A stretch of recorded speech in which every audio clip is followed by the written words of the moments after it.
Hi everyone and welcome to our post-Showdown Crows show brought to you by Foodland. I'm Mark Bickley. And I'm Alana Smith. Well, every week you'll meet the players and coaches as we take you behind the scenes at the Adelaide Football Club. Coming up in today's show, Matt Crouch forges a new role for himself. And the best of the best in Showdown history. But first, as someone who has tasted life as an AFL coach, I know the all-consuming pressures of the job. For example, Don Pike and his assistants are often the first to arrive at the club and the last to leave.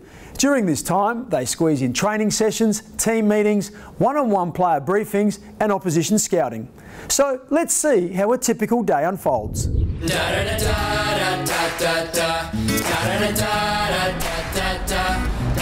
Hi Crows fans, Ben Hart. Welcome to a day in the life of a coach at an AFL club.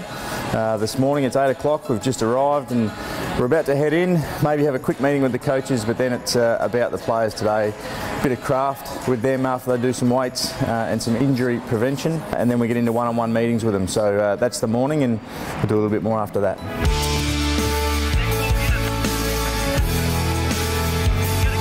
Okay, so morning done. We've had a bit of a craft session with the players. They have a kick, do some ground balls, etc., whatever they want to work on in an area of their game that they want to improve. The one-on-one meetings are pretty much done. They're fantastic. They come down and sit down and go through their game basically. It's such an important part of our week because we get to show them, not only by telling them, but show them on the vision with regards to what they've done really well, what they can improve on. Really important part of our week and one we look forward to doing. We now reset our week and we look forward to going into the game coming up. So we'll have a look at the opposition this afternoon, get involved and then break them down a little bit if you like as coaches so we can give to the players what to expect on the weekend. So I'll catch you after that. It's not worth saying if it's already said. Okay guys, well thanks for joining me and having a look at what a day of an assistant coach looks like. As you can see, we get involved a fair bit with the players and it's a big day on a Tuesday and a productive day. So we appreciate you coming along and having a look at that. It's now 5 o'clock, time to get out of here and prepare for the next day. So thanks for coming along. Some would say players take the glory, coaches take the responsibility. Now, when the term ball magnet is used to describe a player, Matt Crouch's name instantly comes to mind. Last year, he broke the AFL record for the most disposals in a season and, at the age of 22, became the youngest club champion since Andrew McLeod. He was also elevated to the Crows leadership group at the beginning of this season. In this chat, brought to you by Revolution Roofing, he reflects on how he's tackling his new off-field role.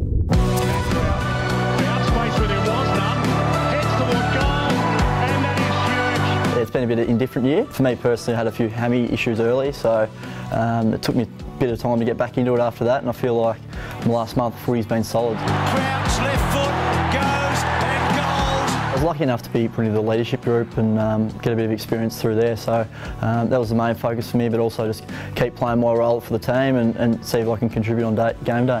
Today the target, good mark, Crouch. All the coaches, Scott Camperelli's been really good for me, he's the midfield coach, he's helped me a heap with my game.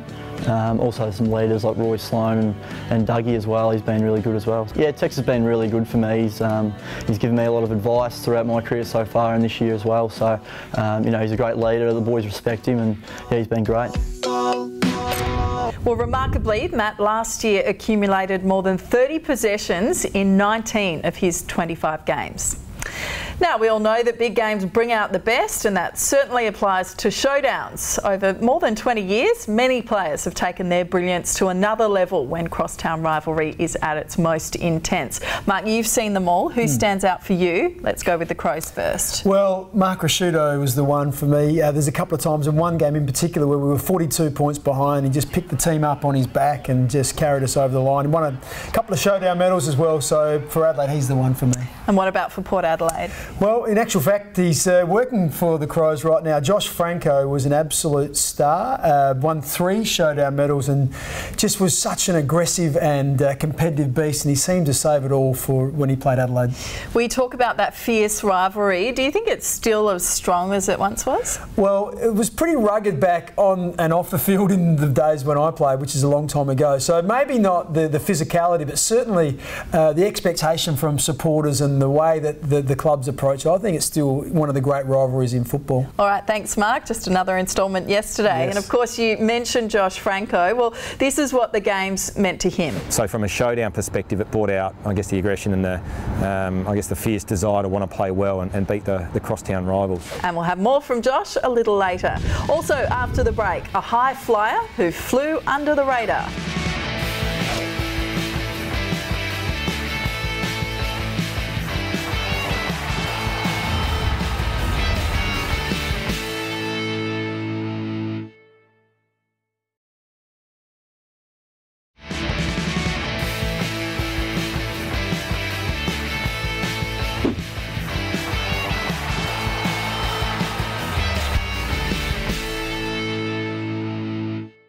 Well, now that Brodie Smith is back playing, I suspect there'll be even more recruits to his ever-expanding fan club. He certainly has plenty of young admirers, as we've already seen this year, in his weekly Thomas Farm segment. Welcome to Thomas Farm Junior Jams. This week we've got Cassius. How you going, mate? Good. Good. How old are you? 7. 7. Do you play footy? Yeah. Do you have a favourite player?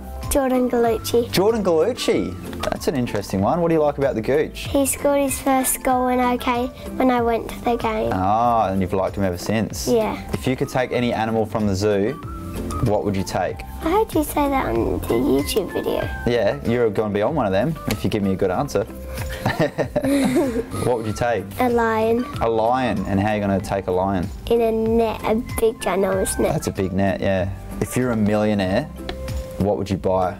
1,000 boxes of footy cards. Footy cards, yep, that's been a good answer. What's the naughtiest thing you've done? Sneakily eat chocolate. Sneakily eat chocolate? Do you just sneak into the pantry and get yourself a... No.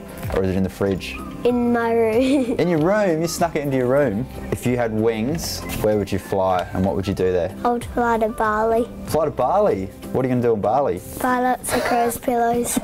Crow's pillows? Oh, get them cheap off the side of the road with your $1 million. All right, thanks for joining us, mate. We can all think of many Crows players who regularly thrilled fans with great grabs. Rhett Biglands probably wouldn't be one of the first you'd think of, but over his 130-game career, he actually took quite a few big pack marks. As we'll see in this High Flyers segment, brought to you by Flight Centre, Rhett saved one of his best for a showdown. McGregor goes wide to the defensive side. Biglands over the top. Nice mark. The moment in a showdown, you tend to remember a lot of moments. This one here, I was just charging at the footy and I didn't take a look at who was in front of me. Unfortunately, I had the ride, but it was on Rashudo. So I absolutely smashed Rue's back. At the time, I had Dean Brogan behind me and Josh Carr was tagging Rue that day and I had a very tight tag on him. Rue was having a tough day anyway. As I hit Rue on the ground, he turned back at me and I won't repeat the profanities, but he actually said, "You're supposed to hurt them, not me." Absolutely slammed. And then Kari looked at me and had a bit of a laugh as well. My knee completely ruined Rue's back. And still to this day, he goes, when it's cold and he's picking weeds out the backyard, he reckons he can feel his back right on the back of his spine. Biglands over the top. Nice mark. The ruckmen tend to run around at one pace as well now because they're so worn out and they have huge engines rather than having a relief and coming on and freshen up and sitting kick behind the play. So you probably don't tend to see as many ruckmen taking hangers unless you're Nick Nat.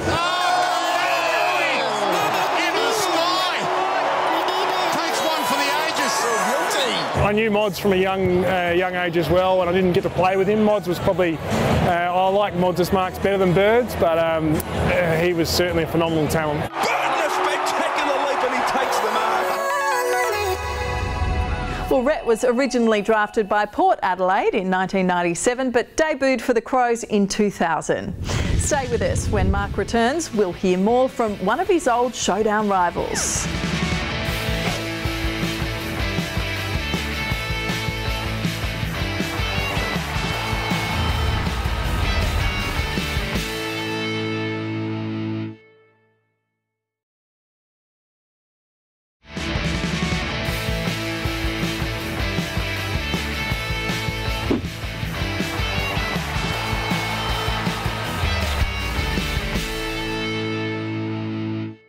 Now, when it came to showdowns, there was no tougher opponent than Josh Franco. Somehow, he found an extra gear when it came to the big games, and he has 3 showdown medals to prove it. Of course, he's now a Crows assistant coach, but he still has vivid memories of those early years with Port. Just on a minute remaining.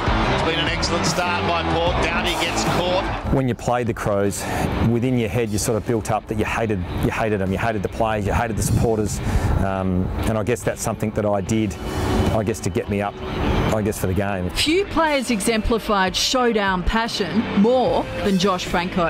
He was at his best when he played on the edge, and he always found that edge against the Crows. For the second time this year, the West End medal goes to Josh Franco. They're a game that you always get up for, whether you're bottom of the ladder or top of the ladder at the time. So that, you know, huge games in the context of, I guess, the whole feel and vibe of the state as far as supporters are concerned, and also the respective playing group that you're playing with. So massive games. Franco is there for the assist. He swings around now and spears it into half forward. You know, you talk about playing finals and the intensity and the atmosphere and I guess the frenetic pace that the game's played with. It is as close to finals as you'll get, if not, you know, supersedes some of the earlier finals. Franco is unsure if the fierceness of the early showdown rivalry still exists. When you throw names like, you know, Jarman, Rashudo, Nigel Smart, Ben Hart, and then you've got guys like Gavin Wanganeen and Matty Primus and, you know, Roger James, the Burgoyne brothers, it was huge. So look, I can't answer that question whether they're bigger now than what they were, but all I know is when I was involved in them as a player, they were massive. So, having changed colours, does he have conflicted loyalties? From a personal point of view, you sort of reflect and look from afar and still hope Port Adelaide do well. Having said that, my allegiances are here. Absolutely, you know, I have no allegiance to Port Adelaide, you know, come around next showdown. Absolutely not. A bit of feeling in this commentary box this afternoon, I can tell you. You might have seen me in the highlights. I did a lot of chasing of Josh Franco in my day. Well, Adelaide's final home game of the year will be against North Melbourne in 2 weeks.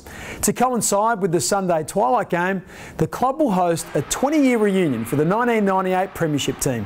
It'll be great to catch up with the boys again and for the fans to remember the wonderful exploits of brilliant players like Rashudo, McLeod and Jarman. Plenty of memories all round. Crows supporters know Daniel Talia as a highly competitive, physically confronting defender. But off the field, he definitely has a softer side. He's passionate about helping kids from underprivileged backgrounds, and that's why he devotes much of his time to Variety, the children's charity. I'm very proud to be an ambassador for Variety this year, Variety SA obviously, and have been to a few board meetings and seen behind the scenes how they give funding out to kids in need, and it's a really special charity. You know, a lot of the money raised through Variety and this week through the Variety Showdown as well, from the Luncheon Friday, will go to those kids in need. So it's a great charity to be involved in and really proud to be an ambassador. I just wanted to help, you know, some kids out, probably less fortunate, and you know, it's something that's close to my heart, and you know, kids probably don't have it. You know, not everyone can grow up the same way, and to be able to give back in the position I'm in is, you know, really gives you a sense of purpose and makes you feel really good about yourself as well. You know, I think it's a great initiative by both clubs to be able to, you know, as I said, support kids in need and families that are doing it tough, and for both clubs to come together and you know, help a charity. It's a great idea. So it's great that everyone's getting behind Variety. So many AFL players give their time to charity. It's great to see. Still to come on the Crows Show, the vexed question of club loyalty and the skills players admire in others.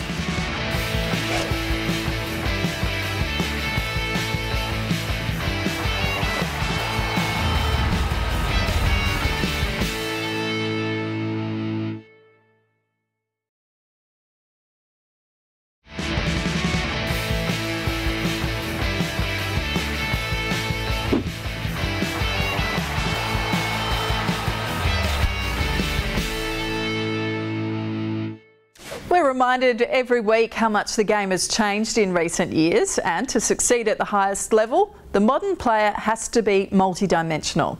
In this segment, Toyota Hybrid Heroes, Crows players describe the ultimate hybrid player and identify the skills and attributes they'd like to add to their game. Run away from a couple of Crows and then thumped long again. Dustin Martin. He's got 3. My ultimate hybrid player would be Dustin Martin. He plays obviously forward mid, but I reckon he could play any position on the ground. He's unbelievable in the contest, so he'd be my ultimate hybrid player. McGovern dangerous. Has a beautiful set of hands. An attribute from another player that I'd love to have would be massive hops like a Mitch McGovern or a Jeremy Howe. I think they excite the crowd and provide one of the best spectacles in the game. Another attribute that I'd love to have would be to kick the long goal from outside 50. Our captain Tex Walker is one of the best in the business. Lance Franklin does it as well. That's something that I'd love to add to my game. He's a beautiful kick from a long way out. The crowd get excited, and why not? He bounces it through for his third. We'll talk about players can often raise the issue of loyalty. Increasingly, they seem to swap clubs, and speculation about potential moves is rarely out of the headlines. So, what do the fans think? It'll be up to the player, but the player should always have the right to change clubs as they go, whether it's for opportunity, for money or for family reasons. But loyal players are always good to come by, so yeah. They've got the right to move clubs, as disappointing as it is for supporters. More loyalty, definitely more loyalty. I think there should be more loyalty to the game, like Sloaney proved. It's becoming more of a business and the loyalty starts going out the window, but I don't want the players to move around too much, and I certainly don't want that mid-season draft and all that rubbish. That's garbage. Staying with the fans, let's look for our face in the crowd. Crows supporters everywhere, so why don't we settle on you? If you recognise yourself, contact the club by 5 p.m. on Wednesday. Be ready with some photo ID and you'll receive a merchandise pack from Toyota. And if it's more Crows content you want, make sure you tune in to Channel 7 after our game against the Giants next Saturday night for this season's last episode of Footy Plus. That just about wraps up our Showdown show for this week, brought to you by Foodland. Next week, we'll take a nostalgic look at Football Park as the walls start coming down. Don't forget, for all the latest news, go to the club website, afc.com.au, as well as Facebook, Twitter and Instagram. Yeah, and make sure you check us out on Twitter at The Crow Show. Thanks for your company today. We look forward to joining you again next Sunday. At 11:30 on 7. We'll see you then. Bye for now.